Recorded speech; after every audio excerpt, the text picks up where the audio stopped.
શ્રી વલ્લભાધીશ કી જય. શ્રીમદ ભાગવત દશમ સ્કંદ અનુક્રમણિકા.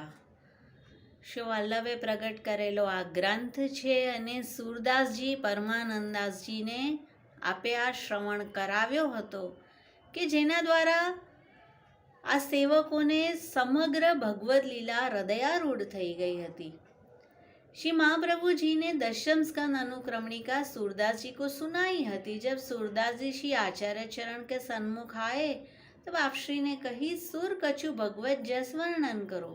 सूरदास जी ने हो हरि सब पतितन को नायक ऐसे पद गाए. श्री आचार्य जी ने कही, सूर वह के ऐसो काहे को गिज्ञात है, कछु भगवत लीला वर्णन करी.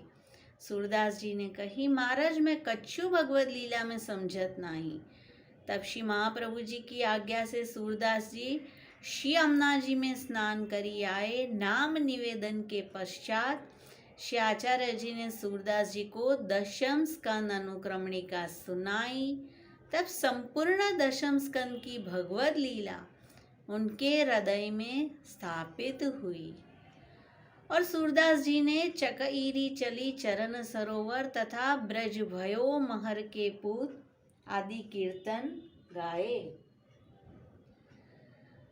श्री कृष्णाय नमः. श्री कृष्ण ने नमन करी ग्रंथમાં પ્રવેશ કરીએ. राज प्रश्नो हरेर जन्म कारणम भूमि सांत्वनम कंस बोधन षटपुत्र वद कंस भयम ऋषु. दयाराम भाઈએ આ દશમ સ્કંદના અનુક્રમણિકા પર પદ્ય અનુવાદ પ્રગટ કર્યો છે. તો પહેલા શ્લોકમાં કહે છે, રાજા પરીક્ષિતનો પ્રશ્ન. પરીક્ષિત રાજાએ શુકદેવજીને કહ્યું છે કે જે સ્વરૂપે મારી ગર્ભ અવસ્થામાં રક્ષા કરી તેનું મને સવિસ્તાર ચરિત્ર કહો. હરિજન્મનું કારણ, ઠાકોરજી પ્રગટ કેમ થયા તેનું કારણ, ભૂમિને સાંત્વના, ભૂમિ પર અનેક દુષ્ટ તત્વો વધ્યા હતા અને તેને સાંત્વના આપી છે.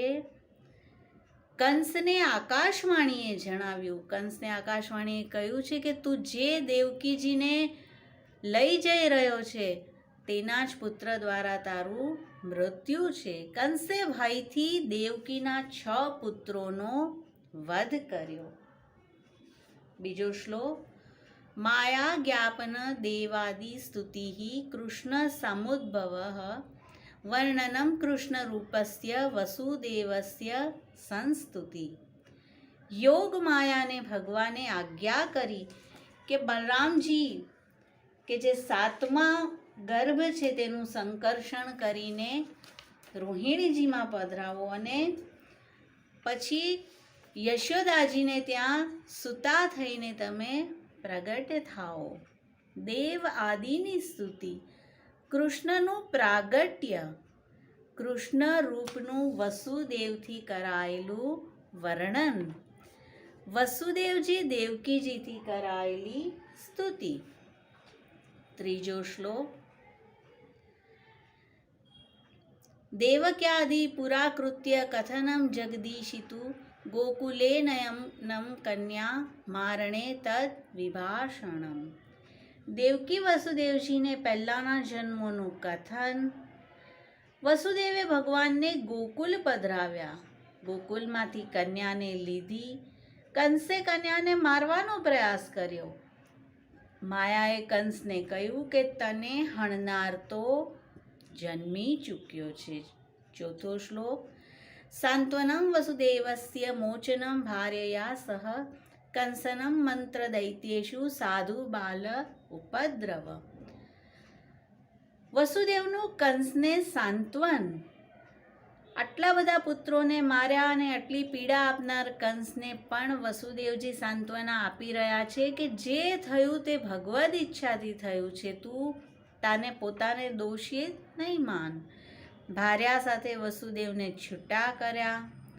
કંસની દૈત્યો સાથે મંત્રણા ને સાધુ બાળકોનો ઉપદ્રવ, બધાને પીડા આપવાનું કંસે નક્કી કર્યું છે. પાંચમો શ્લોક, પ્રાદુર્ભૂતે વ્રજે કૃષ્ણ વ્રજરાજ મહોત્સવ મથુરાગમનમ નંદ વસુદેવ સમાગમ.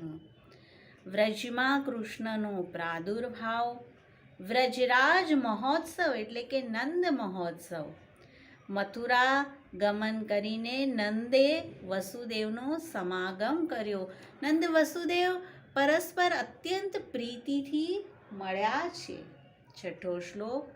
પૂતનાસુ પયપાનમ નંદ ગોપાદિ વિસ્મય શકટ વ્યત્યયો દૈત્ય ચક્રવાત વદ શિશો.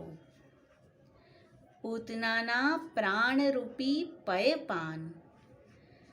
નંદ ગોપ આદિને થયેલું વિસ્મય. નંદ વિચારી રહ્યા છે કે નક્કી વસુદેવજી કોઈ ભગવદીય છે કે જેમણે મને કહ્યું હતું કે આપ જલ્દીથી બ્રજમાં પાછા જાઓ, કંઈ અનર્થ થશે. શકટ વધ. દૈત્ય ચક્રવાતનો વધ એટલે કે તૃણાવર્તનો વધ. સાતમો શ્લોક.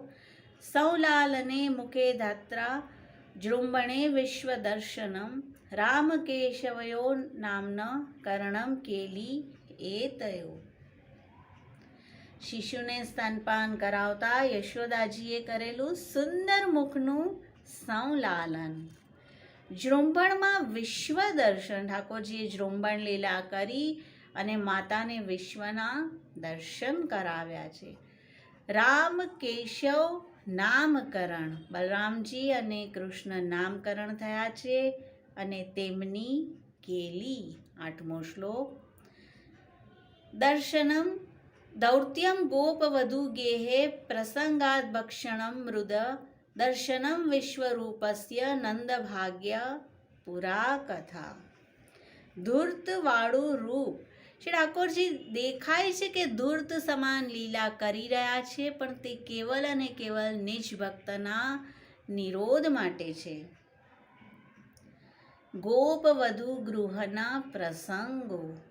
મૃતિકા ભક્ષણ, વિશ્વરૂપ દર્શન, નંદના ભાગ્યની પહેલાની કથા. નવમો શ્લોક. ચૌર્યમ હૈયંગવસ્ત બંધનમ દામભીર બલાત યમલાર્જુનતાશાપો ભંગશ્ચૈવ સ્તુતિસ્તયો. માખણ ચોરી. ભક્તવશત્વથી દામ બંધન. યશોદાજીને શ્રમ થયો અને પ્રભુથી સહન ન થયું, માટે જ આપ દામે બંધાઈ ગયા. યમલાર્જુનને શ્રાપથી મુક્તિ. વૃક્ષ પાડ્યા. નલ કુબેર મણિગ્રીવે કરેલી ભગવાનની સ્તુતિ. દસમો શ્લોક. બાલ ક્રીડા ઉપનંદ આદિ મંત્રણમ ગમનમ તત વૃંદાવને તયો ક્રીડા વયસ્યૈર વનચારિણો. બાલ ક્રીડા, ઉપનંદ વગેરે ગોપની મંત્રણા. અનેક અહીંયા અસુરો આવ્યા છે, ઉત્પાતો થઈ રહ્યા છે, તો હવે ક્યાંક બીજે પ્રયાણ કરીએ એવી મંત્રણા કરી છે. વૃંદાવનમાં ગતિ, વૃંદાવનમાં નિવાસ, વાછરડા ચારવાની લીલા. આ તો 10મો શ્લોક અને 68 શ્લોક સુધીની આ દશમ સ્કંદની અનુક્રમણિકા છે કે જેનું રસપાન હવે આપણે પછી કરશું. શ્રી વલ્લભાધીશ કી જય.